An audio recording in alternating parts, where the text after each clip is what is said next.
The young and the restless, a family in turmoil. Daniel Romalotti's day had been long and grueling, and as he stepped through the front door of his home, he was unprepared for the scene that awaited him. His daughter, Lucy, barely 17, sat in the living room, a half-empty bottle of whiskey clutched in her trembling hands.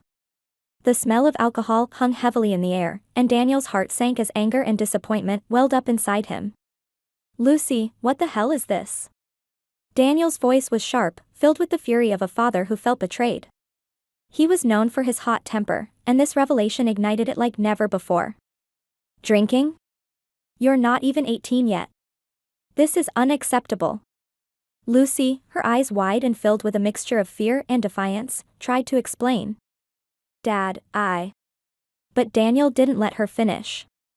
His rage was a tidal wave, drowning out any possibility of understanding.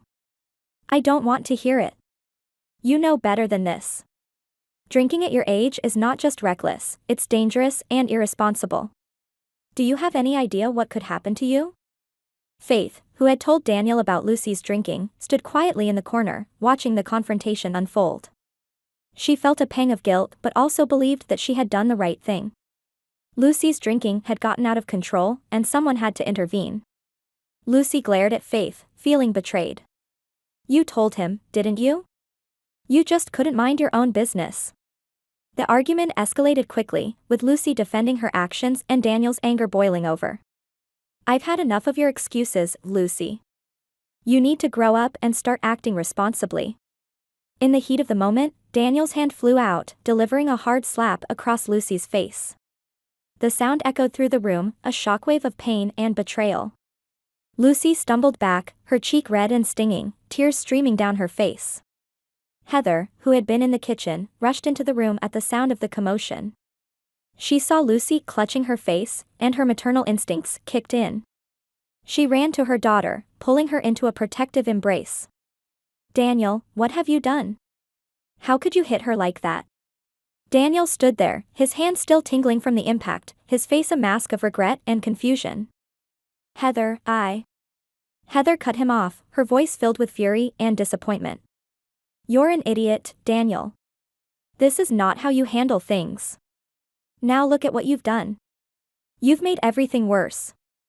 Lucy, overwhelmed by the confrontation and the pain, broke free from her mother's embrace and ran out of the house.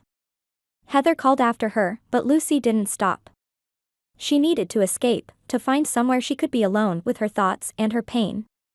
For days, Lucy remained missing, not contacting anyone. Her phone went straight to voicemail, and her social media accounts were silent. Daniel and Heather were frantic, their home filled with a tense silence as they waited for any word from their daughter. During this time, Lucy's sense of abandonment deepened. She felt lost, adrift in a sea of confusion and heartache. The slap had not just been a physical blow but a symbolic one, representing all the ways she felt unloved and misunderstood. To numb the pain, she continued to drink, sneaking into bars and buying alcohol with a fake ID. The more she drank, the more isolated she felt, spiraling further into despair. Lucy knew the dangers of her actions. She had heard the stories about Faith and Cassie, one had died from alcohol-related injuries, and the other had barely survived a severe accident. Yet, in her state of emotional turmoil, the consequences seemed distant, overshadowed by her need to escape the crushing weight of her reality. As the days turned into weeks, Daniel's regret grew. He replayed the moment over and over in his mind, wishing he could take it back. He knew he had crossed a line, and the guilt was eating him alive. He needed to find Lucy and make things right, but every lead he followed turned up empty.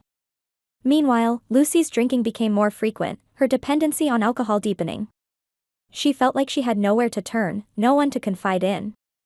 Each drink was a temporary reprieve, but the hangovers and the guilt were relentless, pulling her deeper into a dark abyss. One night, as Lucy stumbled through a deserted alleyway, clutching a bottle of cheap vodka, she collapsed against the cold, hard pavement. The world spun around her, and she felt a crushing sense of hopelessness.